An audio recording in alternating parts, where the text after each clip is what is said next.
Hola, mi querido doctor, buenas tardes.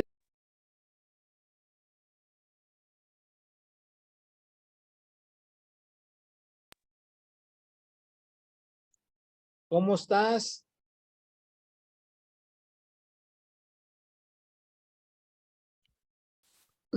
Hola, ¿cómo estás? ¿Me oyes ahí? Sí, sí, sí, ya te escucho alto, fuerte y claro. ¿Cómo estás, Marcos? Pues ya sabes, con la divertidera de costumbre y que vi el temario y dije, no, hombre, para un asunto que traigo, me cayó como anillo al dedillo. Excelente. Entonces dije, bueno, pues vamos a ver qué responsabilidad y qué va a hacer el servidor público para resolver un asunto de haber entregado 5,5 millones, casi 6 millones de pesos. Ah, cabrón. Eh, Este viene de un juicio ejecutivo mercantil Ajá. en donde curiosamente yo considero, y no sé, ahí tú coméntame, mi querido doctor, si hay posibilidad de verificar cuándo se creó un CUR, porque hay dos CUR de una persona, nada más que en el CUR falso o el CUR con el que iniciaron el juicio ejecutivo, está validado contra el acta de nacimiento y el CUR real que está ligado con el INE, pues no está validado con el padrón. Entonces, embargan, la institución financiera dice, oye, hay un acta de fusión del 2020, emplazaron en el 2021, se sustanció el juicio ejecutivo, se dicta sentencia. Curiosamente, en el emplazamiento, porque además es un pagaré que lo endosan en propiedad, ni siquiera es el acreedor original. Entonces, cuando lo emplazan en Puebla, curiosamente lo atiende de manera personalísima el deudor, le dice que bajo protesta de decir verdad es él, que no necesita, asientan en la razón, que no necesitan exhibir, no quiere firmar y no se identifica, pero bajo protesta de decir verdad que es él, le notifican, le entregan, le corren, le embargan, no señala bienes y el acreedor, al pasar el derecho su derecho, dice, señalo bienes para embargar esta cuenta de HSBC que está en nombre del deudor. Los pagarés son 2011, 2012, 2013 con fecha de vencimiento a 2019.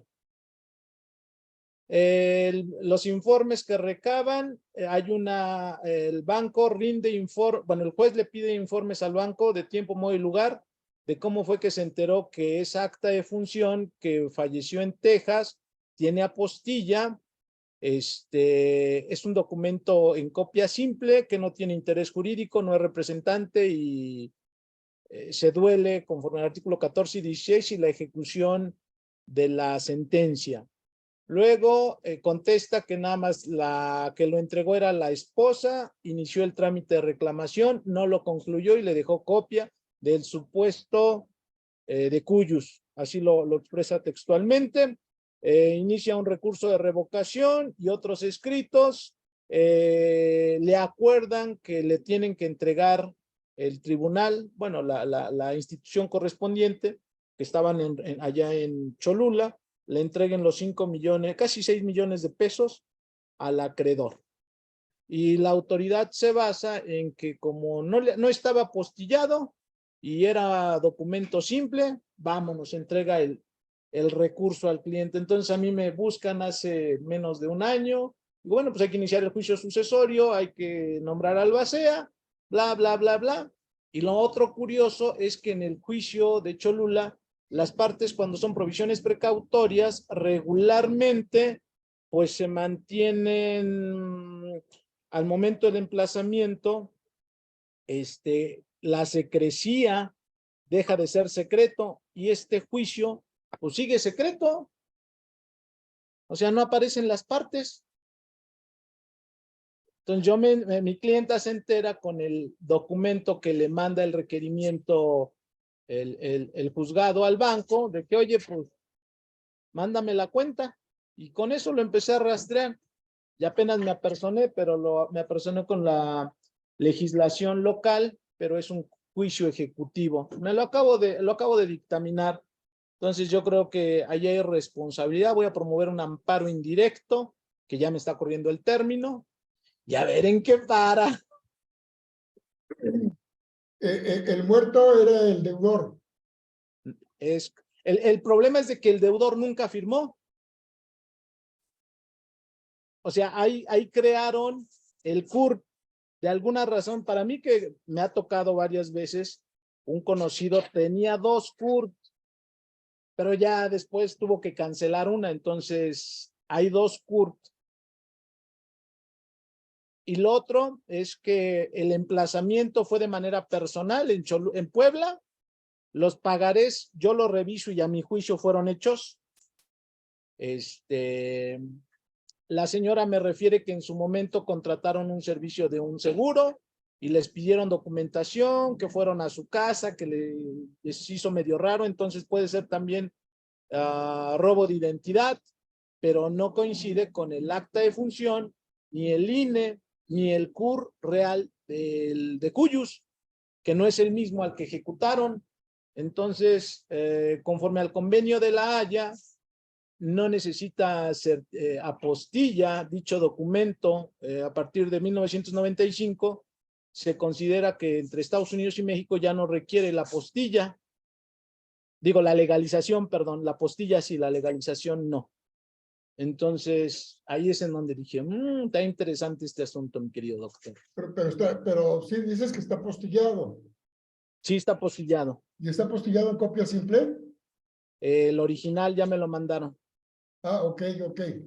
O sea, entonces sí existe el acta de función. Sí, de hecho, con esa voy a promover propiamente el amparo, que me vence el 28 de este mes. Perfecto. Entonces, el demandado, el que contestó la demanda o el que recibió el emplazamiento, a pesar de que dijo bajo protesta decir verdad que era él, no hay posibilidad física de que sea él. No, porque además nunca tuvieron negocios en Puebla.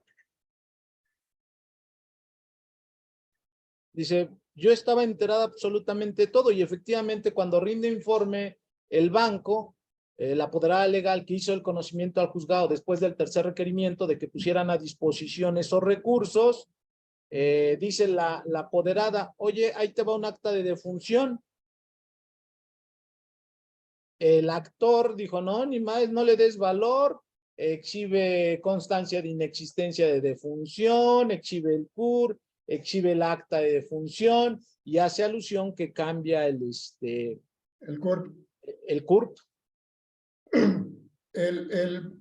Yo conozco los casos de personas reales, o sea, de la misma persona que tienen 2 y hasta 3 CURPs.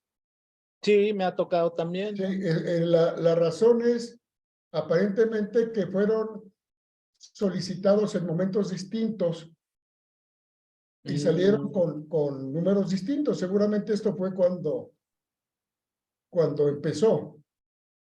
Pudo haber sido. ¿Sí? Aquí lo que me llama la atención es que otro colega también me dice, fíjate que nos están empezando a pegar los fraudes de personas que trabajan en instituciones financieras, que hay billete en las cuentas y que no tienen movimiento, entonces las empiezan a preparar, como es el caso. Pudiera ser. Entonces, embarga una cuenta en la que hay 5 millones de pesos. 6 millones cerrando. 6 millones. Y como no hubo oposición al embargo ni actuación. ¿Se fue en rebeldía? El juez ordenó que se entregara. Así es. Y le restó valor a una copia simple de un acta de defunción. No solo no le restó valor, no le dio ningún valor. O sea, no le dio valor. Y la pregunta es, ¿por qué le iba a dar valor? No, aquí obviamente porque, bueno, ¿por qué no se aseguró en su caso de que sí era la misma persona al existir algún indicio? ¿Por qué no llamó? No sé si sea responsabilidad del juez.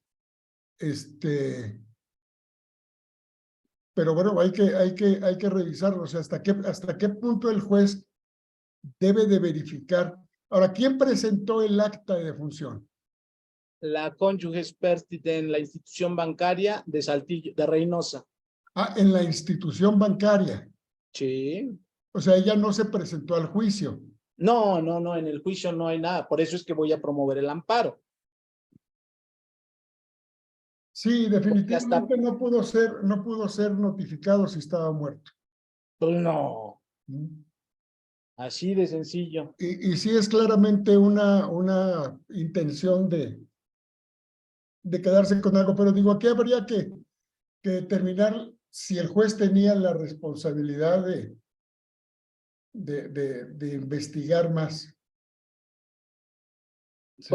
Sí, es correcto. Más que nada por la propia información que le había vertido la institución. Oh, me lo presentó una persona que era beneficiaria de ese recurso, pero finalmente no continuó con el trámite. No lo continuó porque apenas acaba de obtener el nombramiento del reconocimiento de heredera y el cargo de albacea. Apenas lo obtuvo. O sea, el banco le dijo, no te doy nada hasta que no haya una albacea. No, esa parte no está vertida en los escritos. Ahí todavía me falta platicar con ella. ¿Qué fue lo que le dijo el banco? Sí, es probable porque si no, seguramente si hubiera seguido. Pues sí, hay que ver, yo voy a averiguar si nos acompaña Gabriel, en algún momento le preguntamos si era responsabilidad del juez. Y ahorita que platiquemos sobre responsabilidades administrativas, podemos determinar si es una responsabilidad administrativa o si es una responsabilidad judicial. Exactamente. Porque aparte, Ahorita pues lo... mi intención es justamente, pues que devuelvan ese billete y que se Y reponga el tratar de dilucidar y procedimiento. de que no se haga, que no se ejecute. No, Por ya se eso, ejecutó, el billete ya se lo entregaron. Esa es la otra. bueno, pues que lo recojan, ¿no? Pero entonces, ¿cuál es el problema, licenciado Marcos? Si ya tienen los dineros. Sí, no, Ese, no, ese va a ser un problema muy serio, pero ahora, ¿te vas a amparar por falta de notificación? es correcto. ¿La sentencia ya está ejecutoriada? Y porque no es una persona, no es el demandado. Bueno, eso habrá que comprobarlo todavía. Ya estaba muerto. Por eso hay que comprobarlo. Ah, no, claro, pues ya tengo todos los elementos de Sí, convicción. sí, hay que comprobarlo. Pero ya se concluyó el juicio, ya se Está en ejecutó. ejecución de sentencia y le entregaron un pago parcial a cuenta del total. Se Entonces, condenó a sí, no. Sí, adelante. se condenó a 6,300,000 pesos cerrando números. Y ahorita ya le entregaron 5,900,000 pesos cerrando números. Y curiosamente era la cantidad similar a la que estaba en la cuenta. Exactamente, por eso Sí, digo, hay no, mucha sí, coincidencia. sí. Ahora, la otra es por qué el juicio está secreto. Habrá que ver la legislación De Puebla. de Puebla y hay que ver si se llevó a través de Pero un es en el juzgado Código de federal. Comercio, ¿Mande? es el Código de Comercio. Sí, no, a mí me queda claro, pero habrá que ver si la legislación de Puebla señala algo. Si es que fue tramitado ante los tribunales de Puebla. Cholula, para ser exacto.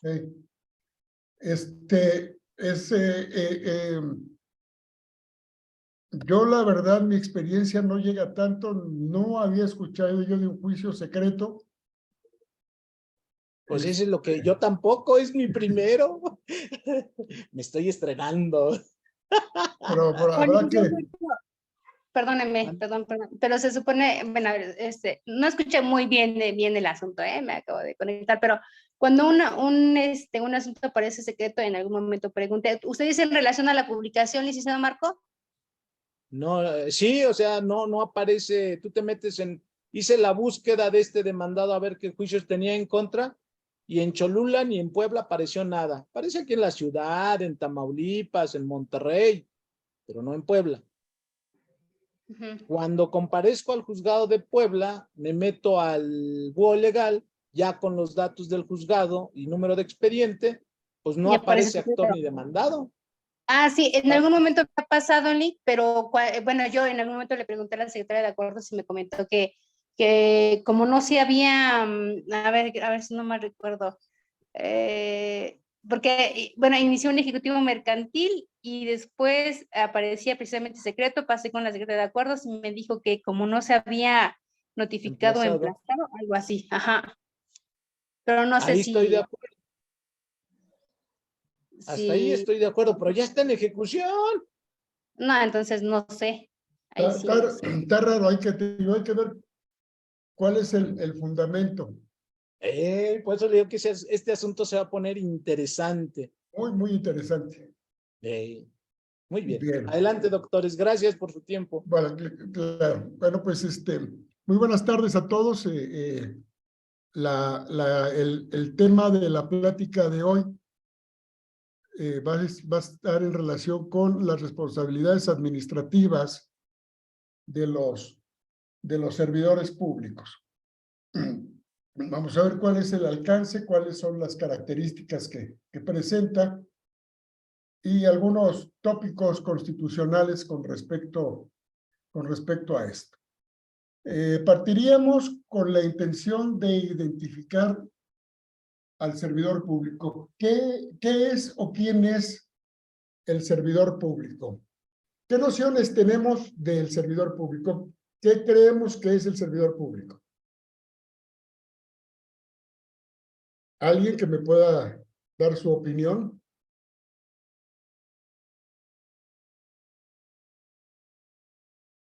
¿Nadie sabe, nadie tiene una idea de lo que es un servidor público? Bueno. La Constitución Política de los Estados Unidos Mexicanos, en su título cuarto, iniciando con el artículo 108, establece qué es lo que debe de entenderse como servidor público para efectos de responsabilidades administrativas. Desde luego, esta definición o esta conceptualización se utiliza para todas las demás materias. Sí, pero la Constitución dice que para efectos de las responsabilidades administrativas se deben de entender como servidores públicos los representantes de elección popular. De ahí debemos de entender que es desde el presidente de la República hasta las planillas de los municipios y de las alcaldías. ¿Sí? ¿Representantes qué, maestro? Perdóneme. Representantes de elección popular. Gracias. ¿Sí? Los miembros del Poder Judicial de la Federación. Esto es, los ministros, los jueces, los magistrados, los secretarios, el personal que trabaja en el Poder Judicial de la Federación es considerado servidor público. Más adelante haremos alguna anotación porque la Suprema Corte de Justicia, en relación con la ley del ISSSTE, señala que los ministros y los consejeros de la judicatura se convierten en patrones, ¿sí? Pero siguen siendo servidores públicos. O sea, no se consideran como trabajadores específicos del Estado, sino como patrones del Estado. Pero bueno, eso lo comentaremos más adelante. ¿Sí? Entonces, cualquier funcionario, cualquier empleado de las secretarías de Estado, de los organismos públicos descentralizados, de las empresas de participación estatal mayoritaria, de los fideicomisos públicos, de los organismos constitucionales autónomos y de los poderes legislativo y judicial son servidores públicos. Y por extensión, la propia Constitución marca que cualquier persona que tenga un empleo, cargo o comisión en el servicio público. O sea, no necesariamente tienes que ser trabajador, puedes tener una comisión o puedes tener algún referente. Y también por extensión los particulares que tengan una relación contractual con el Estado, también son sujetos de responsabilidad administrativa. No son servidores públicos, pero sí son sujetos de responsabilidad administrativa. Si entonces cualquier persona que desempeñe un empleo, cargo o comisión de cualquier naturaleza para el Estado tiene la característica de ser servidor público. ¿Sí? Bien.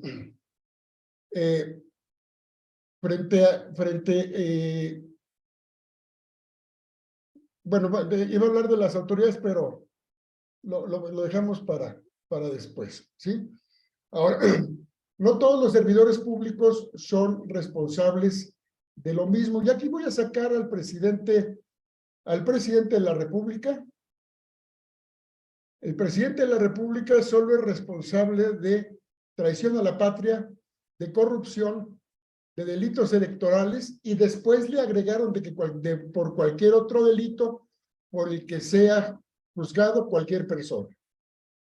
¿Sí? Eso se agregó recientemente. Bien, entonces tenemos a los servidores públicos que son responsables de la atención de sus atribuciones y son considerados como servidores públicos federales. Tenemos a los particulares que, sin ser servidores públicos federales, también responden por algunos actos ante los procesos de responsabilidad administrativa. Muy bien, tenemos también a las autoridades locales. Las autoridades locales, sin ser considerados servidores públicos federales, pueden ser sujetos de responsabilidad a nivel federal por algunas características. Y son fundamentalmente los gobernadores, los presidentes municipales, los miembros de los congresos locales, y ellos van a responder a nivel federal por tres situaciones: por violaciones a la Constitución Federal, por violaciones a las leyes federales y por el manejo de recursos y fondos federales. Es manejo indebido, obviamente, y una aplicación indebida de los recursos y de los fondos federales. Bien. Todos los servidores públicos federales, todos, deben de presentar declaraciones patrimoniales y declaraciones de interés. ¿Sí? Si tienen alguna duda, por favor, las comentamos con mucho gusto. Bien, este título cuarto de la Constitución tiene 4 tipos de responsabilidades que pueden responder los servidores públicos. Uno es el juicio político, el otro es por la comisión de delitos, el otro es por responsabilidades administrativas, sí, en donde también se incluyen las sanciones a los particulares, y la última son las responsabilidades civiles. Las últimas, de las últimas reformas, bueno, hace unos 4 o 5 años, enlazaron este sistema de responsabilidades administrativas al Sistema Nacional Anticorrupción. Bien. Vamos a hablar rápidamente, si no hay dudas hasta aquí, comentarios, preguntas. No, Vamos a doctor. hablar del juicio político. ¿Qué saben del juicio político?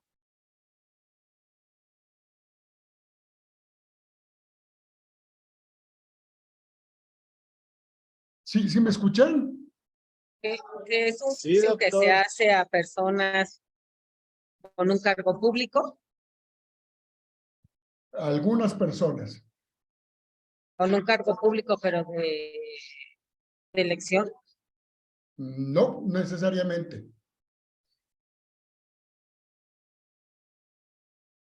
Es lo único que te vengo manejando del juicio político. ¿Alguien más quiere hacer algún comentario sobre el juicio político? No por mi parte, doctor. Bueno, el juicio político se inicia cuando algún servidor público de los que pueden ser sujetos de este proceso comete actos u omisiones que redunden en perjuicio de los intereses públicos fundamentales, ¿sí? O del buen despacho de la administración pública. Repito, habla de acciones, actos o omisiones que redunden en perjuicio de los intereses públicos fundamentales.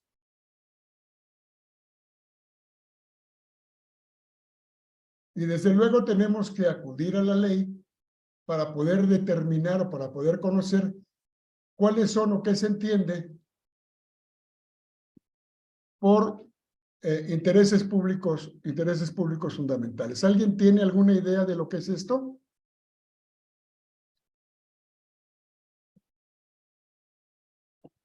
No, es para mí algo nuevo, mi querido Bien. doctor. Fíjense bien, son 7, 8 los elementos que se pueden considerar para como un acto u omisión relacionado con el perjuicio de los intereses públicos fundamentales. No le estoy poniendo nombre ni apellido, es lo que marca la ley. Maestro, pero, perdón, hay como actos u omisiones, como, no sé, como cuáles serían, si estamos hablando de un juicio político y de personas de cualquier cargo, ¿no? No son de cualquier cargo. No son de cualquier cargo. Ahorita platicamos quiénes son los que pueden ser sujetos de un juicio político. ¿Sí? Lo que se considera que puede ser un atentado a los intereses públicos fundamentales son ataques a las instituciones democráticas, ataque a la forma de gobierno republicano representativo federal, violaciones graves a los derechos humanos, ataque a la libertad de sufragio, usurpación de funciones, ataques a la Constitución o a las leyes federales, las omisiones de carácter grave en el desempeño de sus funciones y violaciones sistemáticas graves a los planes y programas de la administración pública y el mal manejo de recursos y fondos de naturaleza federal. Esto es lo que se considera un ataque a los intereses públicos fundamentales. Insisto, no le quiero poner nombre ni apellido. Bien, ¿quiénes son las personas que pueden ser sujetas a juicio político? No es cualquier servidor público, sino son nada más senadores y diputados de la República, ministros de la Suprema Corte y consejeros de la Judicatura Federal, secretarios de Estado, el fiscal general de la República, los jueces de distrito y los magistrados de circuito. ¿Sí? Los consejeros, el presidente o los ejecutivos del INE, los magistrados del Tribunal Electoral y los directores generales o titulares de los organismos constitucionales autónomos, de órganos descentralizados, empresas de participación estatal y fideicomisos públicos. Nada más los titulares. Las sanciones que se pueden derivar del juicio político son la destitución y la inhabilitación. ¿Alguien recuerda algún juicio político que se haya llevado en este país?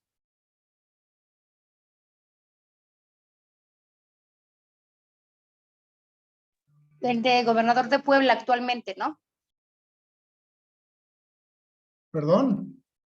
Gobernador de Puebla o de qué estado? Está ahorita en Estados Unidos, está llevando precisamente el juicio político. Se le hizo juicio político. Y fue inhabilitado. Como tal. Bien, cuando... No me acuerdo si es de Puebla o no, es No, de Puebla creo que ya murió. No, el de Veracruz, ¿no?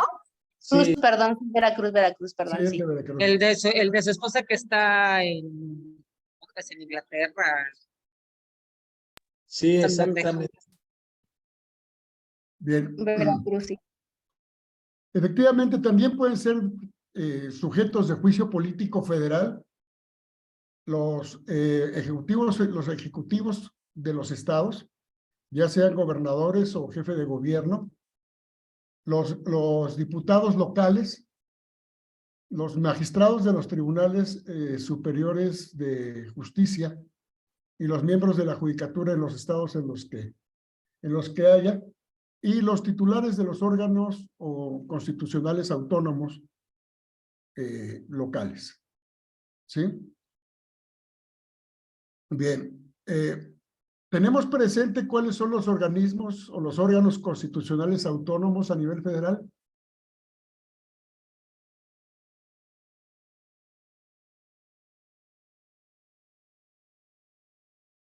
No. Bien. Recordemos que la administración pública se divide en administración pública centralizada y administración pública paraestatal. La administración pública paraestatal se conforma por los organismos descentralizados. Hablamos de Pemex, hablamos de la CFE, ¿sí? Y hablamos de muchos otros que existen. Bueno, pero estos organismos descentralizados tienen una relación directa con la administración pública centralizada. Si bien su constitución legal les da autonomía técnica, les da personalidad jurídica y les da patrimonio propio, dependen programáticamente de la administración pública federal. Bien. Los organismos constitucionales autónomos no dependen del Poder Ejecutivo, no dependen de la administración pública, son completamente autónomos.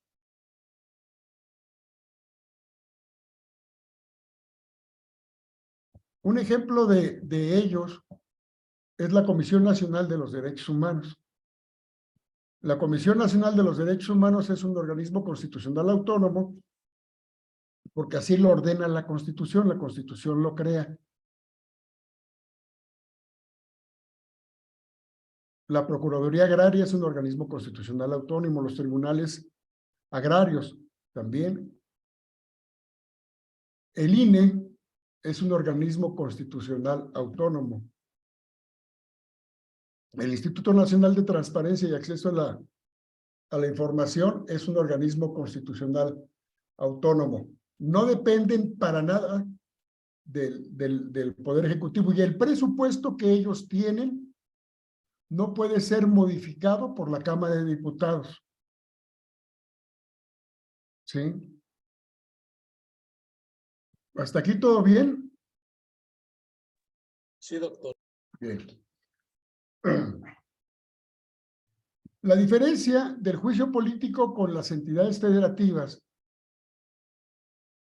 es que la resolución del juicio político, en este caso, no es ni la inhabilitación ni la destitución. Es sencillamente un acto declaratorio que se comunica a los congresos locales para que los congresos locales actúen conforme sus normas se los dictan.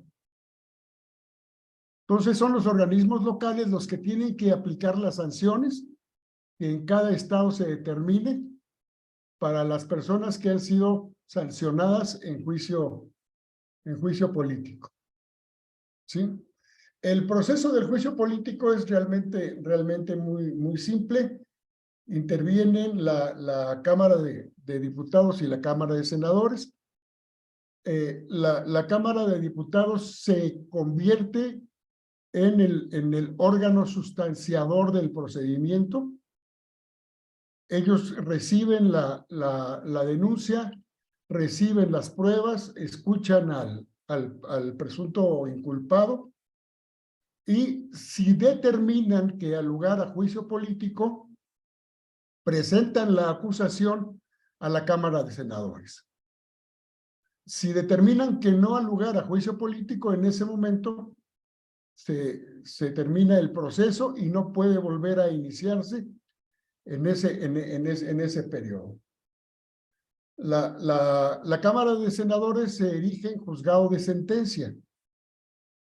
Ellos analizan las pruebas presentadas, escuchan nuevamente la defensa del inculpado, practican las diligencias que consideren pertinentes y emiten su resolución.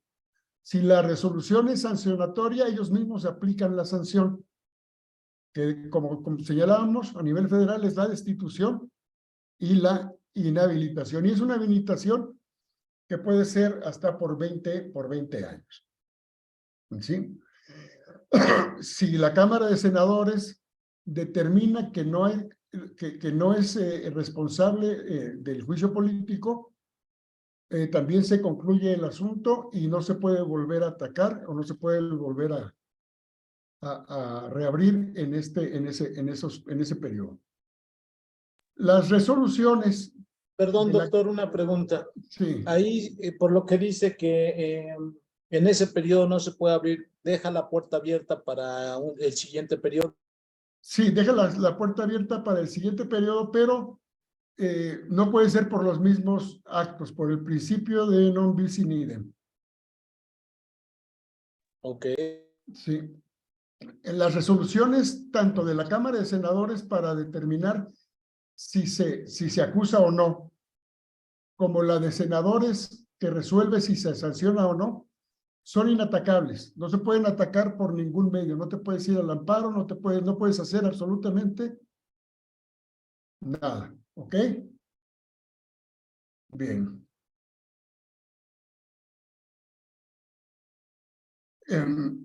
Para la materia penal, ¿saben qué es el fuero?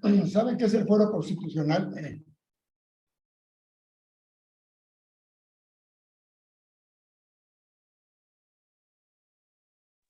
He escuchado un poquito de... ¿Y qué sabes del fuero constitucional? El fuero constitucional es el que te permite que no te puedan sancionar por las exposiciones que tú hagas en el cumplimiento de tus funciones, ni limitación en cuanto a tus ideales, a tus aplicaciones. Prácticamente no lo pueden denunciar, atacar o iniciar algún juicio civil. Bueno, la expresión de las ideas no está sujeta a sanción alguna. Si tú expresas tus ideas, no te pueden atacar por eso. ¿Sí? Pero hemos conocido de situaciones en las que algunas personas de alto nivel cometen algún delito y no pueden ser sujetos a los juicios penales porque tienen una protección constitucional que es el fuero.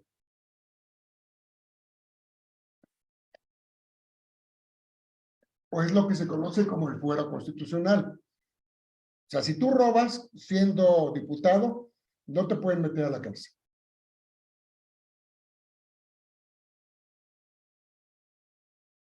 Tienes fuero. Ahora entiendo por qué hay tanto político. No, ¿y por qué brincan de un lugar a otro para que no los persigan? Bien. Sin embargo, existe la posibilidad de que el Congreso te quite esa protección.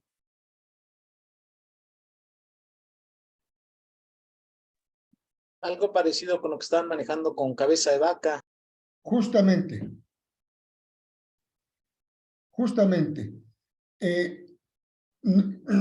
tú eres intocable. A ver, aquí hablamos de diputados y senadores, desde luego ministros de la Suprema Corte de Justicia de la Nación, los consejeros de la Judicatura, los magistrados de la Sala del Tribunal Superior Electoral, los secretarios del despacho, el fiscal general de la República y los consejeros del INE.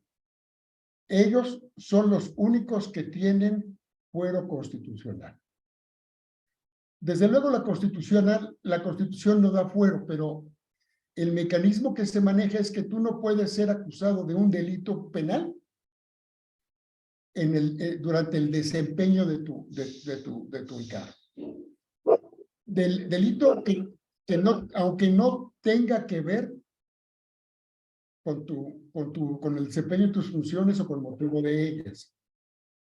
Si tú atropellas a alguien, no te pueden meter a la cárcel, si eres diputado o senador, si eres ministro de la Suprema Corte, si eres magistrado del Tribunal Superior Electoral, si eres consejero de la Judicatura, secretario del despacho, si eres secretario consejero del INE o fiscal de la República. Esto tiene una razón histórica que en su momento fue válida.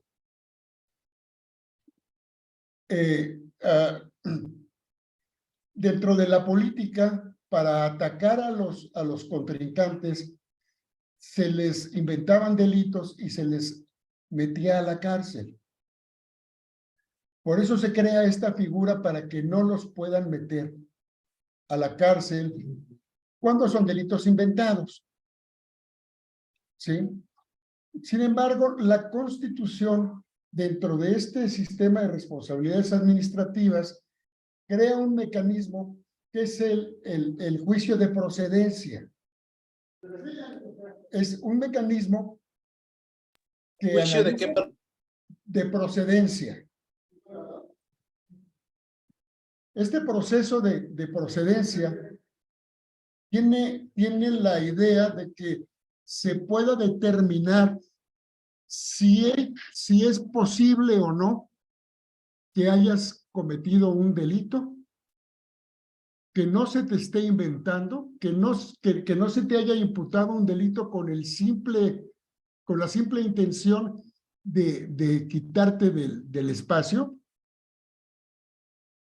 ¿Sí? Y si se declara procedente, entonces te quitan esa protección constitucional y quedas a disposición de la autoridad. Este es el proceso o el juicio de procedencia.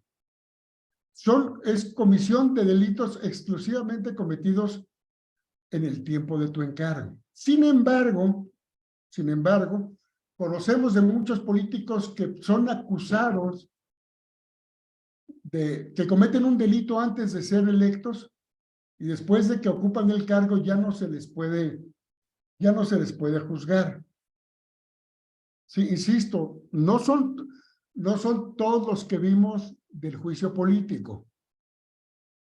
Aquí nada más son diputados y senadores, son ministros de la Suprema Corte, consejeros de la Judicatura Federal, magistrados de la Sala Superior del Tribunal Electoral, secretarios del despacho, fiscal general de la República y consejero del INE. Esto es personas que tienen una función de naturaleza política o que pueden ser atacadas por una función de naturaleza política. ¿Sí? ¿Me van siguiendo? Sí. Bien. Este juicio de procedencia, desde luego también el presidente de la República, pero bueno, ahorita lo vemos. ¿Sí? Este juicio de procedencia se inicia con una denuncia que se hace ante el Ministerio Público Federal o local. Y el Ministerio Público Federal o local lo presenta a la Cámara de Diputados para solicitarle la autorización de proceder en contra de la persona que tiene esta protección constitucional. La Cámara de Diputados analiza el asunto, lo somete a consideración del Pleno y en una sesión de la que se requiere la mayoría absoluta de votos, en una sesión con esta se determina si al lugar o no a proceder en contra del presunto, del inculpado, del presunto responsable. La Cámara de Diputados no va a revisar si cometiste o no cometiste el delito. No va a analizar si eres culpable o no. Va a analizar nada más estos elementos que se requieren, no sé cómo se maneje ahora, pero cuando yo estudiaba, era que se configurara el cuerpo del delito y la presunta responsabilidad. Pero nada más que sí efectivamente haya un delito que se persiga con penalidad de cárcel y que haya la posibilidad de que lo hayas cometido. Se le agrega un elemento más que no está dentro de la norma, que es que sea políticamente conveniente que te sujeten al proceso.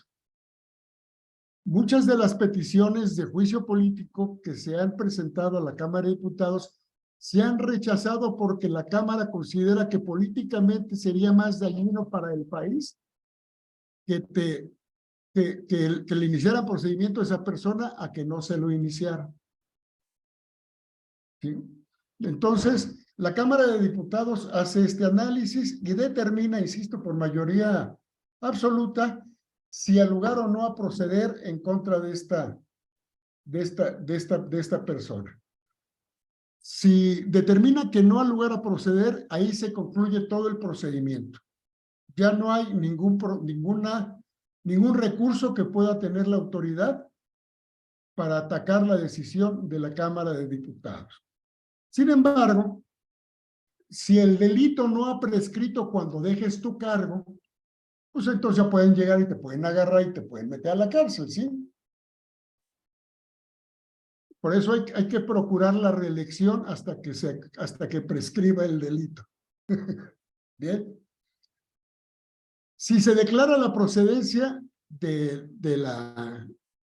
la petición, entonces se pone, bueno, el individuo queda a disposición de la autoridad competente. ¿De acuerdo? Bien. De acuerdo. Esto lo hace la Cámara de Diputados. Hay una excepción cuando con esta modalidad, recordemos que ahorita que hablábamos del presidente de la República, decíamos que él es culpable de traición a la patria, de ataques graves al sistema electoral, de violaciones graves a los derechos humanos, de manejo inadecuado de recursos, y luego dice, y de cualquier delito por el que pueda ser juzgado cualquier persona. O sea que lo que está arriba valió madres, pues el presidente de la República puede ser sujeto de causa penal, pero también requiere que se le quite la protección constitucional. Esta protección constitucional se la quita la Cámara de Senadores. A ellos les compete llevar el proceso el juicio de procedencia y determinar si al lugar o no a proceder en contra del presidente de la República. ¿Sí? Bien.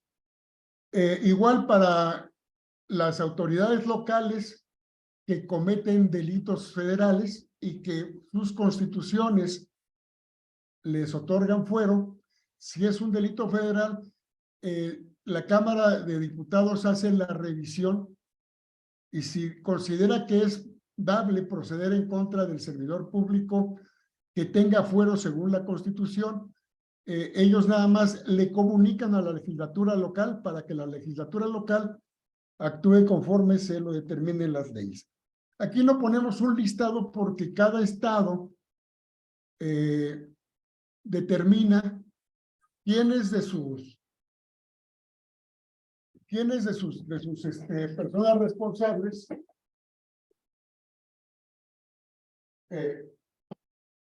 tendrán esta protección federal que conocemos con el nombre de fuero constitucional. ¿Sí? Ahora, una vez que se ha declarado el proceso, la procedencia de la petición de ser llevado a juicio, el inculpado es separado inmediatamente de su cargo. Lo ponen a disposición de la autoridad y es separado del cargo. Si llevado el proceso judicial se determina que no es culpable, se le reinstala en su cargo. Obviamente, si el proceso, si la persona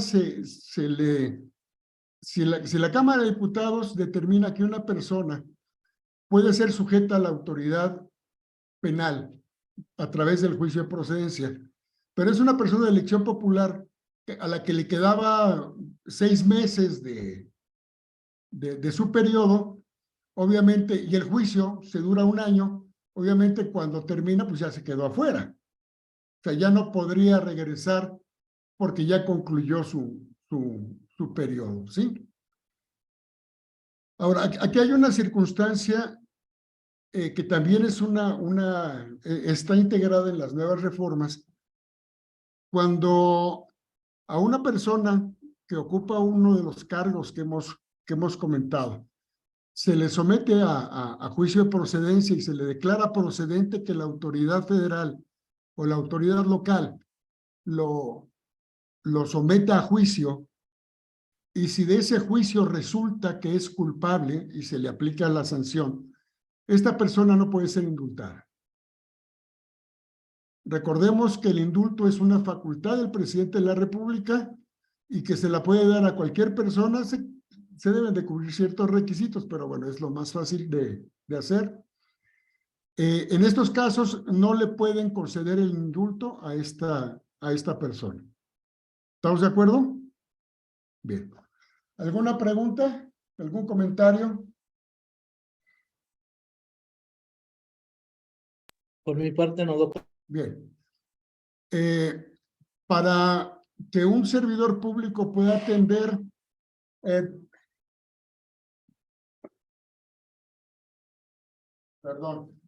para que un servidor público pueda atender una demanda de naturaleza civil no se requiere absolutamente nada. Tú llegas, lo demandas y él está obligado a contestar. Para eso no tienen fuero, no tienen protección constitucional ni legal alguna, ¿ok?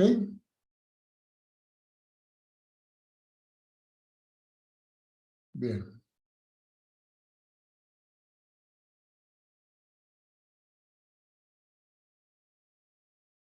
Cuando el proceso penal está relacionado con aspectos económicos, la sanción económica no podrá exceder de 3 tantos la multa o la sanción no podrá exceder de 3 tantos el valor de lo defraudado, de lo obtenido ilegalmente o del daño que haya causado. ¿Ok?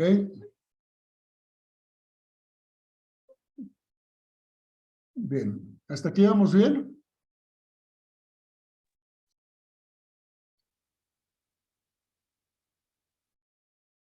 Perfecto. Bien, entonces veíamos que la Constitución en materia de responsabilidades administrativas tiene el juicio político, tiene la actuación en la comisión de delitos y tiene responsabilidades administrativas, que finalmente es ahí donde queríamos llegar. En juicio político, solo pueden ser sujetos de juicio político los que están desempeñando un cargo de los que hemos comentado, y hasta 1 año después de haber dejado el encargo, se les puede someter a juicio político. Obviamente, aquí ya no habría lugar a la destitución, pero sí a la inhabilitación.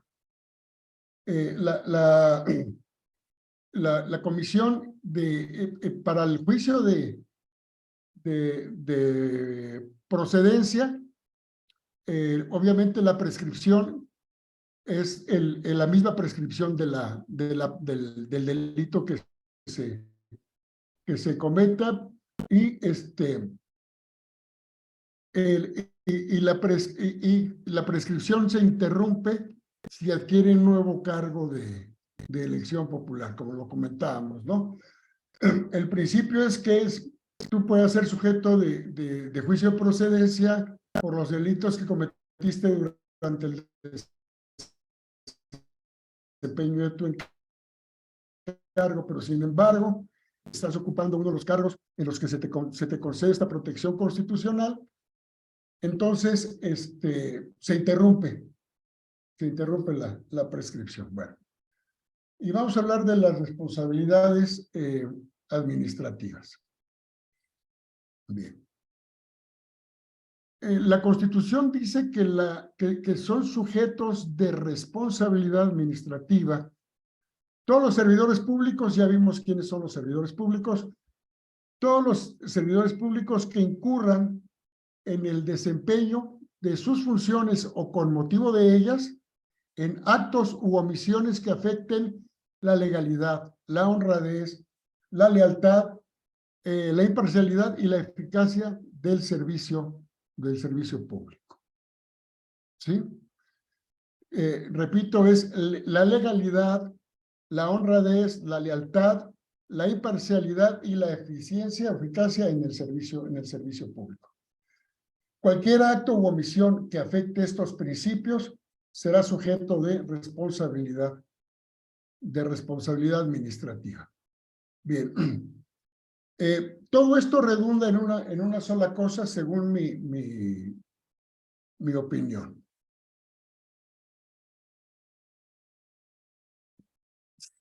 ¿Qué sabemos del principio de legalidad?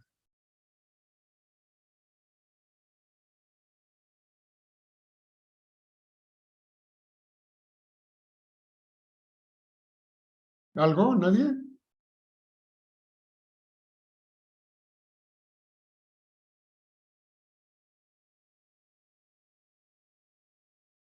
No.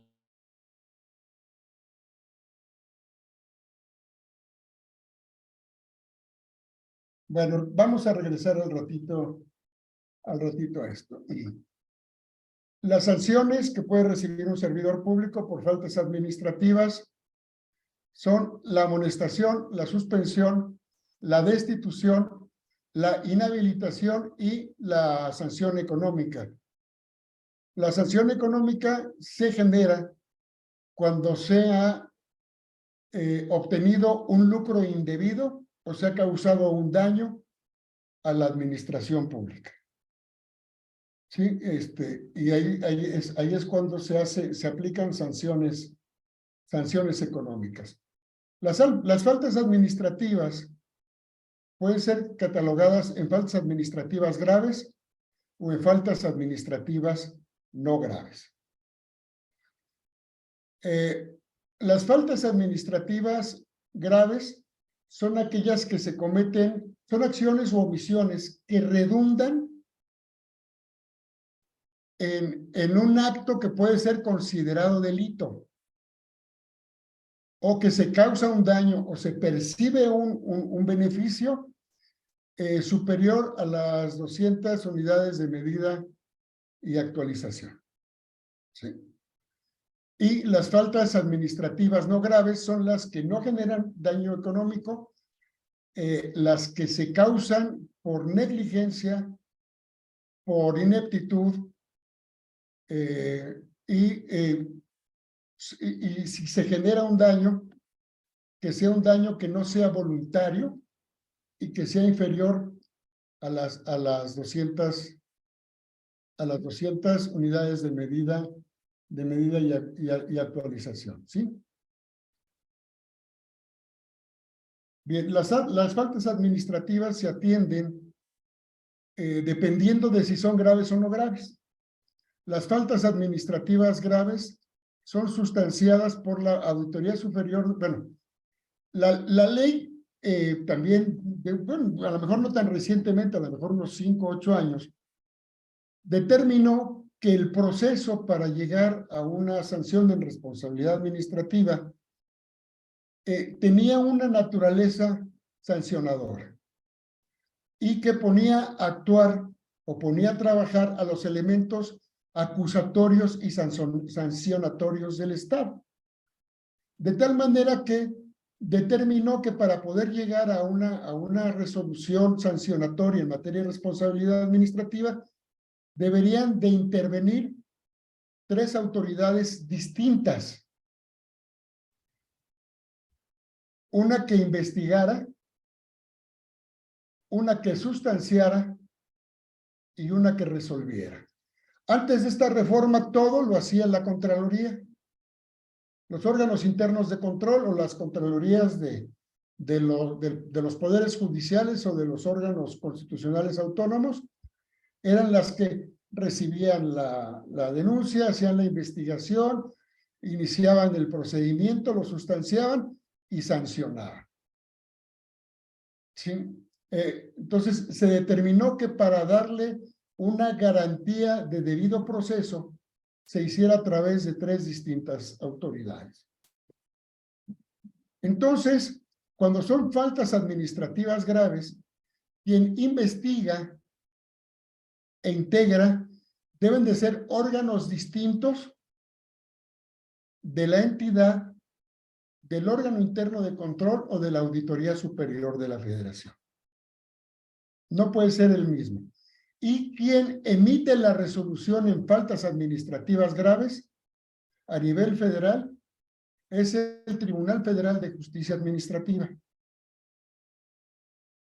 Él es el órgano encargado de emitir la resolución que va a sancionar al servidor público. En las faltas administrativas no graves, bueno, en la Corte es distinto.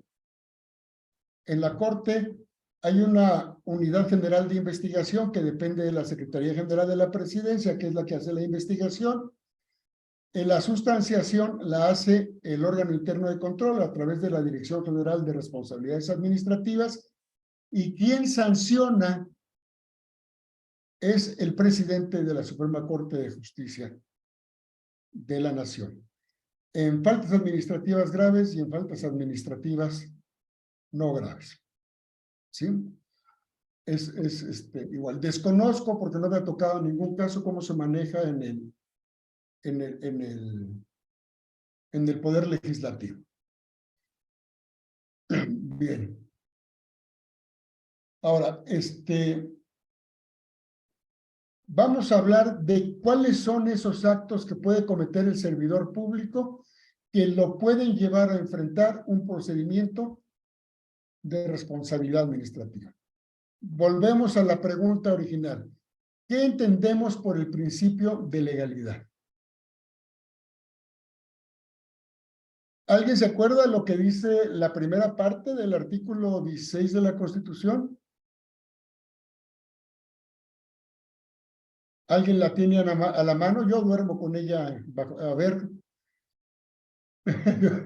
Esa parte de que nadie puede ser molestado en su persona y bienes, ¿o ese es de otro artículo? No, es esa, que nadie puede ser molestado en su persona, bienes, papeles o posesiones, sino Por mandamiento de la autoridad que funde y motive. la causa legal del procedimiento. ¿Qué entendemos con esto?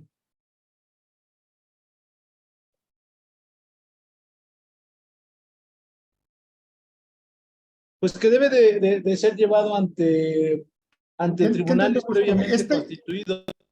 No, esa es la otra parte. No, deja eso a un lado. Lo que acaba de decir Gabriel, la primera partecita del artículo, no todo el primer párrafo, la primera partecita, ¿qué dice?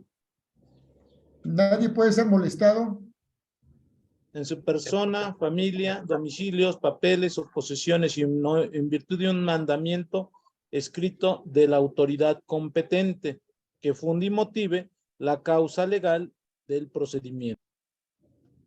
Que previo Ese es el principio.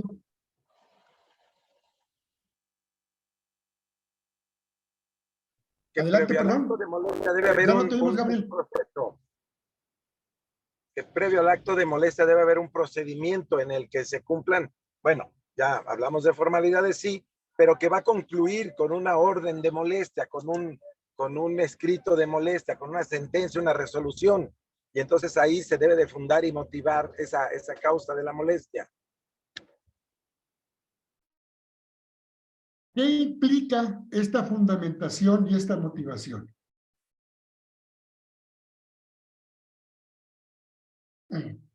Cuando nosotros revisamos un acto de la autoridad que nos afecte o que esté relacionado con un asunto en el que nosotros tenemos interés, lo primero que vamos a ver es la norma que está aplicando. Y después, cómo hace la concatenación lógica jurídica del hecho real a la aplicación normativa. ¿Cuál es su razonamiento lógico jurídico para llegar a la aplicación de esa norma? Esa es la motivación. ¿Cuáles son los motivos por los que está aplicando esa norma? ¿Vamos bien hasta aquí? Ahí vamos, ahí vamos. Tema nuevo para un servidor, pero... Todo acto de autoridad debe estar fundado y motivado. Si no está fundado y motivado, está rompiendo el principio de legalidad. ¿Sí? Y como dice Gabriel, tiene que provenir de un proceso previamente establecido normativamente que le permita llegar a eso. Bien.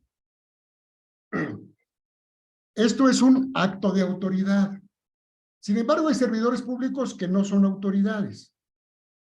Y los servidores públicos que no son autoridades también tienen que cumplir con la legalidad. Recordemos que lo que se opone en beneficio, en derechos humanos, al derecho a al principio de legalidad, es el derecho de la certeza jurídica. El principio de legalidad es para los servidores públicos. ¿Ok? La certeza jurídica es para los particulares. Los particulares deben de tener la certeza de que el servidor público actuó dentro de la legalidad. Si yo no tengo esa certeza, también están violando mis derechos humanos. Claro, todo esto se tiene que comprobar. Entonces, el principio de legalidad para los servidores públicos, y por favor presten atención, es que el servidor público solo, nada más y únicamente puede hacer lo que la ley específicamente le permite hacer, le faculta, le atribuye, lo instruye a hacer.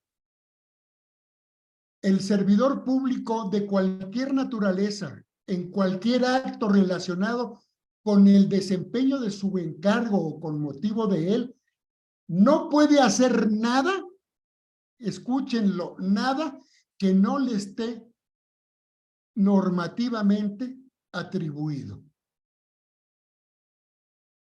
¿Sí? Correcto. Si un servidor público hace algo que no lo tiene atribuido, está haciendo usurpación de funciones o abuso de poder.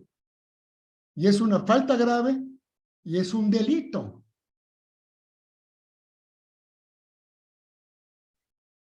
Si Marcos quiere que el juez investigue, que el juez mercantil, que el juez civil investigue, y el juez no tiene atribuciones para investigar, el juez no puede investigar. Si el juez investigara, estaría rompiendo su principio de legalidad.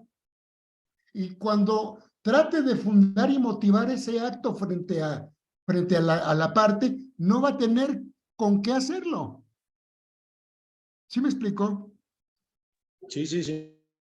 Entonces, este es el principio de legalidad, pero está sujeta a otra responsabilidad de los servidores públicos que también está señalada en la Constitución y que casi nadie parece conocer, que es el contenido del artículo 128 constitucional. El artículo 128 constitucional dice: todo funcionario público, sin excepción alguna, antes de tomar posesión de su encargo, prestará protesta de guardar la Constitución y las leyes que de ella emanen. Quien ha sido servidor público, quienes hemos sido servidores públicos, invariablemente cada vez que nos contratan firmamos un documento en el que decimos que protestamos guardar la Constitución, pero no en un cajón, guardar la Constitución y las leyes que deben ya emanen. Comentado a nuestro cabecita de algodón. Para presidente de la República, ministros de la Suprema Corte, jueces de distrito y magistrados de circuito, y no tengo claro si para diputados y senadores, pero yo pensaría que no, ellos tienen una obligación adicional. Ellos tienen la obligación de guardar y hacer guardar la Constitución. Sí, yo como bellboy de la Secretaría de la Reforma Agraria no podía hacer guardar la Constitución, no tenía atribuciones para obligar a alguien a cumplir con la obligación, perdón, con la Constitución. Sin embargo, los jueces, los magistrados, los ministros de la Suprema Corte y el presidente de la República, y a reserva de revisar la protesta de los diputados y senadores, ellos, además de guardar, están obligados a hacer guardar la Constitución. Ellos sí pueden obligar a los demás a hacer guardar la Constitución. ¿Ok? Entonces, enlazados estos dos elementos, el servidor público debe conocer las leyes, debe conocer la Constitución, debe conocer las normas que de ella emanen, que son, desde luego, reglamentos, circulares, acuerdos, órdenes directas, manuales de procedimientos, manuales de organización, normas oficiales mexicanas, todo lo que consideren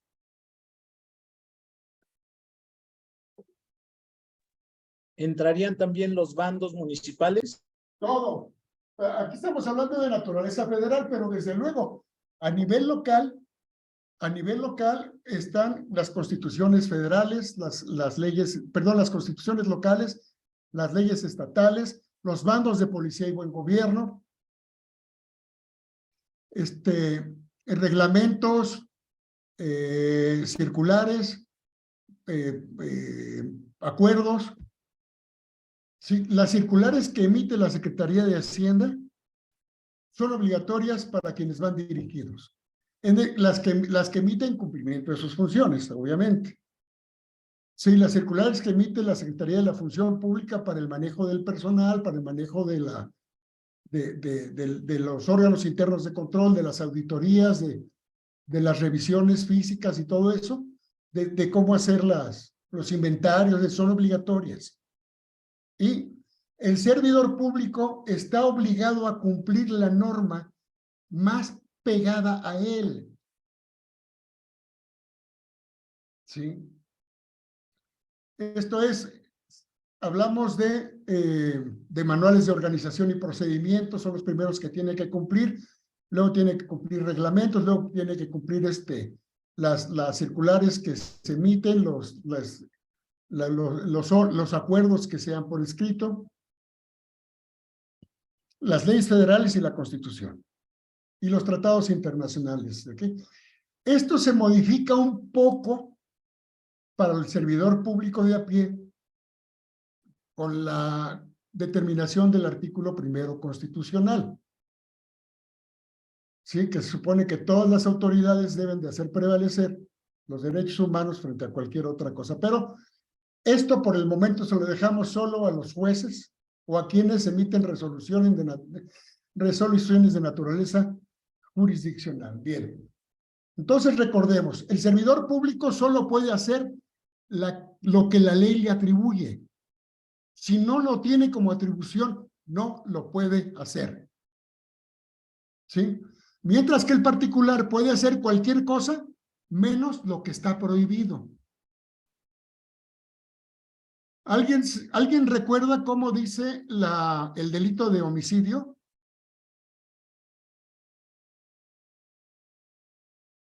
Al que prive de la vida a otro, ¿no?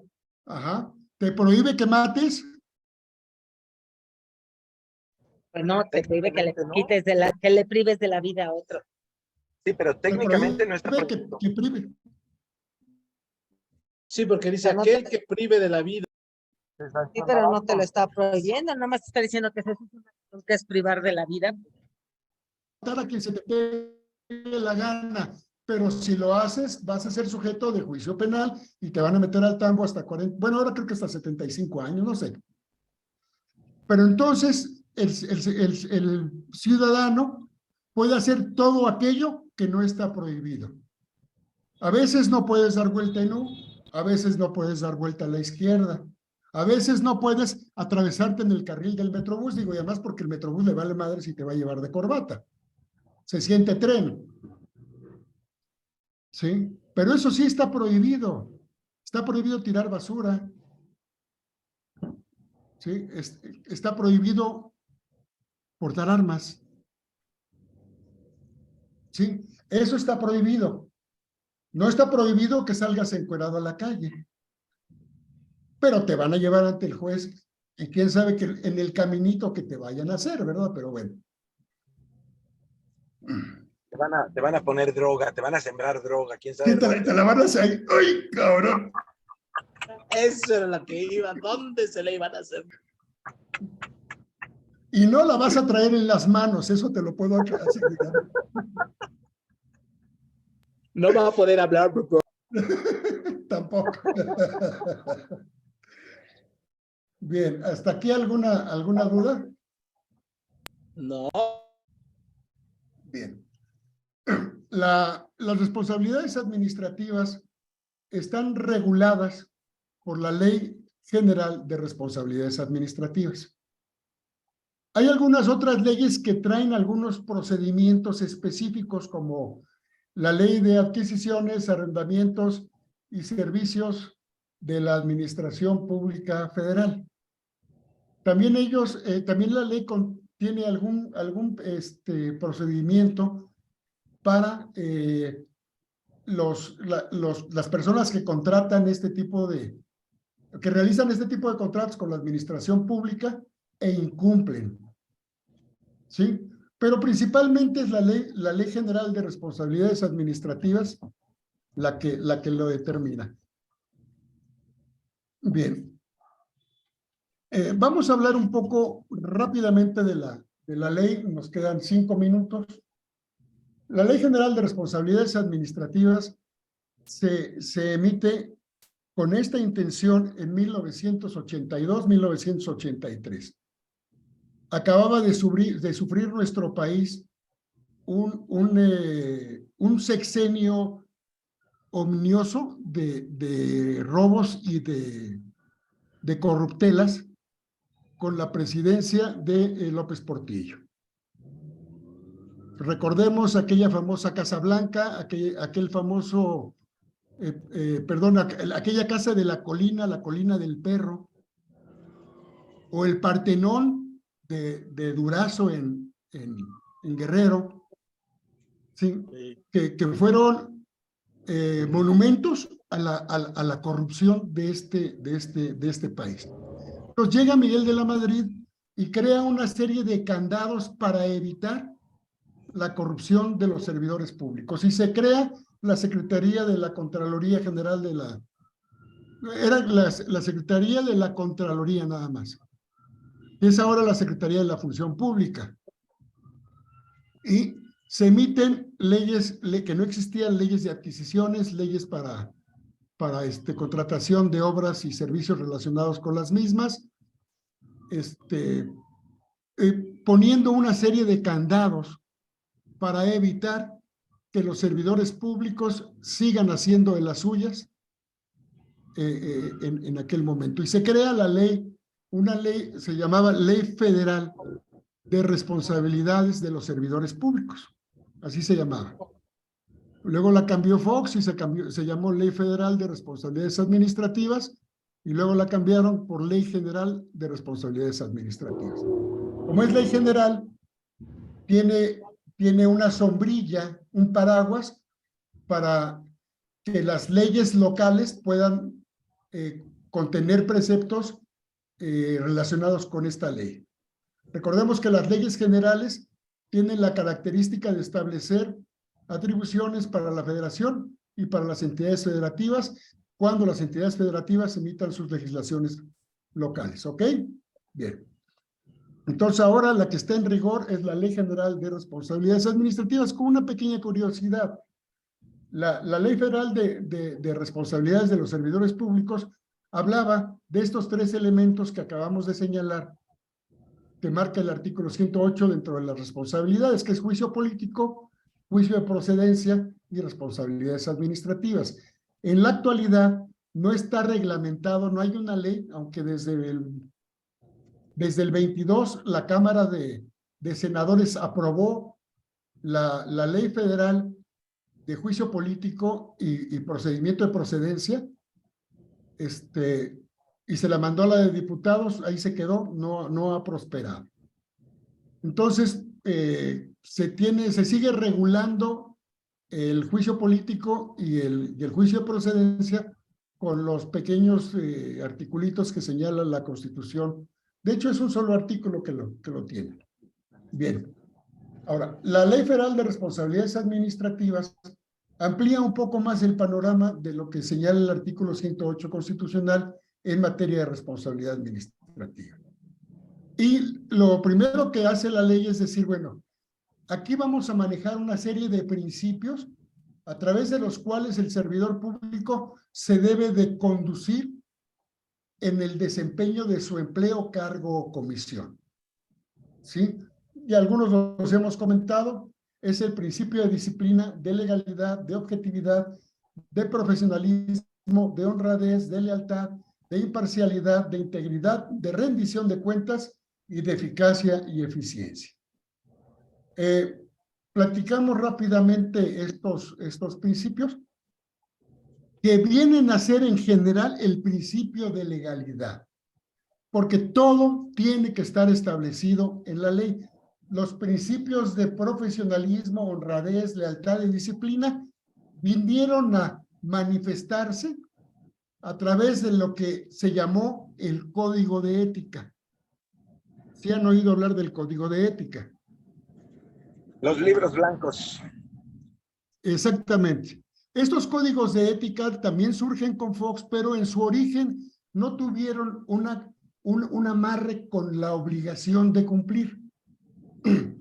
Los códigos de ética decían, te tienes que bañar todos los días, te tienes que rasurar, tienes que sonreír, tienes que ser buen niño, pero eran normas imperfectas, no tenían sanción. Al paso del tiempo, estos códigos de ética se enlazaron a la ley de responsabilidades y el incumplimiento del contenido de los códigos de ética ya es una de las causas que pueden motivar la responsabilidad administrativa. Y es la disciplina, es la legalidad, la objetividad, el profesionalismo, la honradez, la lealtad, la imparcialidad, la integridad, la rendición de cuentas y la eficacia y la eficiencia. Por disciplina, bueno, pues tienes que entrar a tus horas, tienes que salir a tus horas, tienes que guardar un adecuado comportamiento. Esto se relaciona principalmente con normas laborales y con principios jerárquicos. ¿Sí? La legalidad, lo hemos comentado, tienes que atender adecuadamente lo que tienes atribuido, lo que señala tu manual de organización, lo que señala tu manual de procedimientos, lo que dice la ley que son tus atribuciones o son tus facultades. Objetividad significa que tienes que actuar con la mayor objetividad sin ser, sin dejarte guiar por tus creencias personales, por tu forma de por tu cultura, por lo que puedas creer que está bien.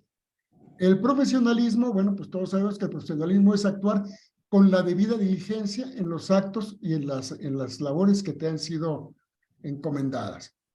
La honradez, pues es que no te chingues los lápices, ¿no?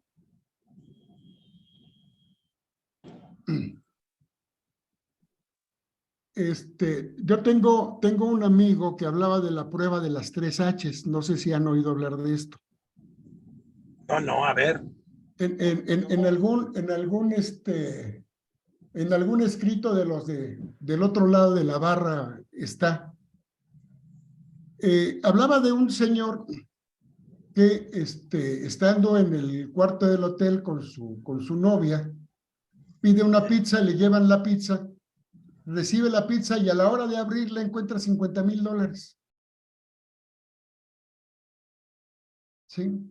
Entonces le dice a la muchacha, ¿sabes qué? Pues vamos a regresarlos, estos no son míos. Pero ¿cómo que los vamos a regresar? Sí, los vamos a regresar. Ya llega el tipo a la pizzería, los entrega, oiga, me entregaron por error esto.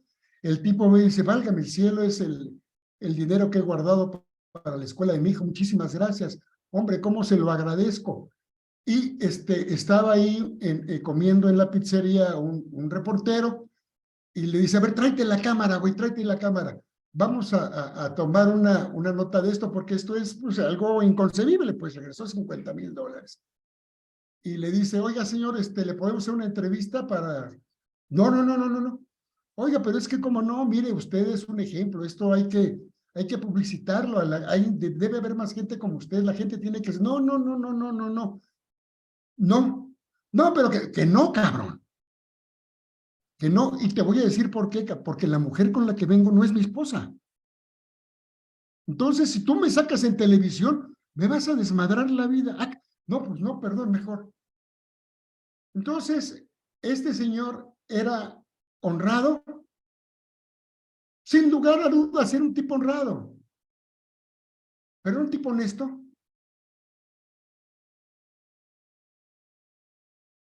Estaba engañando a su esposa, era un tipo honesto. Entonces, yo tenía un amigo Obviamente que decía, no. yo tenía un amigo que me decía, oye, ¿tú eres honesto? Le digo, pero por supuesto que soy honesto. A ver, cabrón, ¿aguantas la prueba de las 3 H's? Chinga, ¿qué es eso? A ver, ¿eres honesto? Ey, cabrón. No, bueno, sí, alguna vez agarré el teléfono de la oficina para hablarle a mi compadre que vive en Veracruz y no lo pagué. Alguna vez me robé el lápiz para... Sí, alguna vez mi hijo me habló y me dijo, oye, necesito unos colores. Digo, no chingues, son las 11 de la noche, cabrón. Pues agarré los colores de la oficina. Sí, la reglita, sí, o sea, creemos que o sea, es tan deshonesto el que se chinga un lápiz como el que se chinga 500 millones de dólares. Claro. O sea, el principio ético de la honestidad es el mismo. Me queda claro que el resultado no. Aunque es más fácil que te metan a la cárcel por un pinche lápiz que por 500 millones de dólares. Sí, tratas buenos abogados. Sí. Entonces, aquí hablamos de honradez. O sea, aquí no importa lo que seas, nada más tienes que parecerlo. ¿Sí? La lealtad. Acuérdense del 90% lealtad, 10% de conocimiento. Así dijo el presidente de la República de sus colaboradores, ¿no? Son 90% leales y 10% imbéciles. La imparcialidad, es evidente, la imparcialidad tiene que ser un principio que debe de regir los actos de todos los servidores públicos. No podemos darle preferencia a la muchachita porque, pues igual y la invito a salir, o aquel no porque puta, huele peor que yo, cabrón. Sí, no, ese puta, ahí viene el de los pinches piercings, ¿no? O el que tiene cara de chango, o aquel que grita, o el que mienta madres. O sea, tienes que tratar a todos igual. La integridad, pues es todo. Digo, la verdad ahí no entiendo, no encontré una definición de integridad que fuera distinta a los que hemos comentado, pero está en los códigos de éticas. La rendición de cuentas, que al presidente de la República le vale madres, pero es un principio del servicio público. Uno de los pilares de la democracia, el seguimiento de las actividades de las personas que contrataste para que hicieran tu chamba, que contrataste tú como parte de la ciudadanía, que estás pagando impuestos para que les paguen sus sueldos. Él te debe de reportar y todos deben de reportar qué hacen. Recordemos que los recursos públicos no es nada más dinero. También son personas, los recursos humanos, y también son bienes, los recursos materiales. Si traes paseando en la camioneta que te da la dependencia a tus novias, pues no estás actuando con integralidad, no estás actuando con honradez, no estás actuando con objetividad, y cuando te pidan cuentas las vas a tener que rendir. Y por último, la eficacia y la eficiencia, y con esto terminamos. Estos son conceptos administrativos, son conceptos netamente administrativos. ¿Alguien sabe cuál es la diferencia entre eficacia y eficiencia? No. Bueno, la eficacia es hacer bien lo que hacer lo que te encargan en forma y tiempo. Y la eficiencia es hacerlo lo mejor posible. Voy a poner un ejemplo que a mí me encanta. Si yo voy a un restaurante y pido 1 kilo de carnitas, llega el mesero muy amable, me dice, aquí está su kilo de carnitas, pero le trajimos un mezcalito cortesía de la casa y te sirven un pinche caballete sí, de tequila. Y se va. Hijo de la chingada. Dice, oiga, mesero. Se me va a enfriar, ¿me puede traer unas tortillas? Sí, señor, cómo no. Que su madre se va a la cocina y en menos que canta un gallo regresa con las tortillas frías. Oiga, señor, esas tortillas están frías. Sí, pero pues se las traje inmediatamente. No, yo las quiero calientes, entonces espéreme. Se va. Y regresa a los 10 minutos con las tortillas calientes. Pero pues mis carnitas ya están más frías que los cubos de la Cuba, que los hielos de la Cuba. Y digo, oiga, espéreme, le voy a calentar sus carnitas. Entonces se va y regresa a los 5 minutos y las tortillas ya están frías. Bien, ¿fue eficiente el tipo? Por supuesto que fue eficiente. Me trajo la comida y me trajo las tortillas. Pero no fue eficaz porque las tortillas no estaban en el mejor momento. Un coche, o sea, yo compro un coche que tiene motor, un asiento y 4 llantas y me lleva a todos lados. Es un carro que es eficiente. Pero pues no puedo oír el radio, no tiene aire acondicionado, no puedo invitar a alguien junto a mí porque no tiene otro asiento. No es un carro eficaz. Entonces, para mi gusto personal, el término eficacia resulta inútil porque la gente debe de ser eficiente, o sea, debes de hacer lo que se te ordena, cómo se te ordena y aplicarle la mejoría que tú le puedas dar. No nada más hacer lo que te ordenan, que es ser eficaz, sino ser eficiente es hacerlo adecuadamente con lo mejor posible. ¿Sí queda clara la diferencia? Sí queda claro. Sí queda Sí, claro. A veces pedimos que por lo menos hagas por lo que te están pagando, ¿no? Sí, al menos pides que seas eficaz. Hay veces que ni eso, desde luego. Estoy completamente... Ya, mira, que seas eficaz y cumplas con estas cosas que se te piden. Sí, ya no pido que llegues a tiempo, pido que vengas, cabrón. Sí. El problema en la No, a ver, no aviente pedradas, doctor León. No, ¿Perdón? No aviente pedradas, doctor León. El problema en la administración pública es que si pedimos que hagas por lo menos por lo que se está pagando, pues entonces vamos a pedir muy poco, porque realmente los sueldos en el gran universo de la administración pública son de miseria. Tienes toda la razón, pero yo escuchaba, digo, yo trabajé 40 años en la administración pública y la gente decía, bueno, pues tú haces como que me pagas y yo hago como que trabajo, o sea, y era eso, o sea, no hay forma de que consigas un aumento, no hay forma de que si destacas en tu trabajo, te paguen Que lo más. reconozcan. Bueno, te lo reconocen porque te cargan más trabajo, o sea, ya no solo haces el tuyo, sino haces el que el otro güey que no sirve para nada, no hace. El Sí, problema es de que luego dicen, No, problema y es esto de yo lo todo. sufrí. Y no porque sea muy chingón, que sí lo soy, sino porque los otros eran una bola de huevones.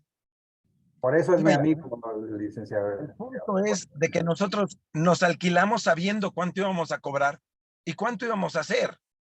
Entonces, yo creo que por lo menos por una honestidad diáfana, nosotros teníamos que hacer lo que se nos destina a hacer, ¿no?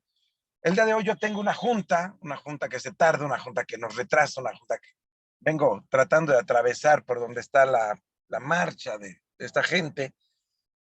Y bueno, pues todo tiene que ver. ¿Cuál es el punto? En que hay un regaño para todos mis compañeros y a mí me citan y, y a mí no me dice nada. No me dice nada porque saben que mínimamente yo estoy cumpliendo con la parte que me toca. Yo hago lo que me toca porque yo no tengo más que, bueno, determinada función. Entonces, aquellos a quienes les dan diversas funciones, repito, tú ya las sabías, tú sabías que todo eso te tocaba. Había un universo muy grande en un juzgado de todo lo que se tiene que hacer y cada vez hay más que hacer. O sea, nosotros no nos dimos cuenta que estaba creciendo el que hacer y al principio nos sentimos que íbamos a poder con todo y ahora ya el tiempo no te da para hacer esas cosas, ¿eh? O sea, es terrible porque no podemos hacer todo lo que en teoría te tocaría estar haciendo. Esa es la verdad. Pero desde el principio tú sabías que ibas a cobrar por lo que te ofrecieron. Y originalmente tú dijiste que ibas a poder con eso. Cuando te fueron cargando la mano, no tuvimos la capacidad de decir que a mí no me toca eso. O sea, No, yo no, no, no, exacto, exacto. y ahora que lo hacen los chamacos, porque los chamacos ahora sí te dicen, Chucho, espérame, a mí no me contrataron para eso, ay cabrón, si yo siempre saqué copias, pues tú por pendejo, pero a mí no me contrataste para sacar copias, cabrón. ¿Quieres copias? Ve por ellas. o contratas a alguien específicamente para Sí, sacar. y fíjate que tienen, digo, a mí me desagrada que sean así, pero tienen toda la razón. Cuando después del terremoto del 85, el país estaba sufriendo una situación económica realmente crítica y el gobierno federal tomó la decisión de recortar el 30% de la plantilla personal. Y entonces, valen madres los estudios, llegan y te dicen, ¿sabes qué, cabrón? Tienes 10 pinches personas a tu cargo, corre a 3. Punto ¿Sí? que se acabó. Y se acabó, o sea, y a mí mi preocupación era con el de arriba, que tenía que correr a un pinche director de área. A ver si no me cortas. Yo en chinga corría mis 3. Sí, claro. Y de un día para otro amanecimos con el 30% menos de personal. Y Trabajando lo mismo. quieras que no, con el 30% más de chamba y lo seguimos sacando. Implicaba que trabajáramos más, que hiciéramos más de lo que nos correspondía, pero ahí estábamos por la chuleta, cabrón. Al paso de Sí. un tiempo, alguien, aquí está tu pendejo, se le ocurre preguntar en una pinche reunión de comité, oigan, ¿y cuándo van a mandar las pinches plazas? No, pues, ¿cómo que vamos a vender ni madres, cabrón? Si estábamos sobrados, pues se sigue saliendo la chamba. Digo, sí, cabrón, sigue saliendo la chamba, pero estoy trabajando 12 horas diarias. Sí, claro. Y a mí, nunca se me ocurrió decir que no. Además me iban a correr si yo decía que no. Chingárale. No, cuando te preguntan, ¿cómo estás? Pues no me quejo, porque si me quejo me corren, cabrón. Entonces, por eso no me quejo, ¿no?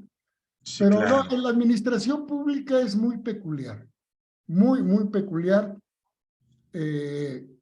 Yo trabajé mucho durante mucho tiempo Y muchas cosas que hice creía yo que valían la pena y llegó la nueva administración y las tiró a la basura. Sí. No, bueno, lo que pasa es de que... Invariablemente era invariablemente. Y yo llegaba a un nuevo puesto y yo no tiraba nada. Lo guardaba en el cajón por si se necesitaba, ¿verdad? Pero así es la pinche administración pública. Y vamos a ver una de las causas si es que les pareció bien y quieren que continuemos esto la próxima vez, porque bueno, todavía falta, pues un ratito, todavía faltan algunas cosas que ver. Yo pienso que queda tema, ¿eh? Mandé. Yo pienso que queda tema todavía para... Sí, digo, apenas estamos empezando el manejo de responsabilidades, hay que ver cuáles son las causas de la responsabilidad y un poco lo que quería saber, Marcos, ¿por qué puede señalar a un servidor público de irresponsable y echarle la aplanadora? ¿Ok? Bueno, pues nos pasamos un poquito, ya saben que yo empiezo a hablar y no me callo. Sí, soy como el de ayer, pero ahora sí me tocó el micrófono a mí. Pues no sé si hay alguna pregunta, algún comentario. Pues nomás un agradecimiento por el compartir. Muchas gracias. Ha sido un placer, pues muchas gracias a ustedes por soportarme, por acompañarnos. Continuaremos la próxima sesión con esta plática. Cuídense mucho. Que Dios me los bendiga. Muchas gracias. Gracias a todos, Doc Gabriel, Doc. Saludos. Nos vemos, Joel. Adiós, Vicky. Marcos, cuídate. Gabriel, un abrazote. Gracias, adiós. Buenas tardes. Bye.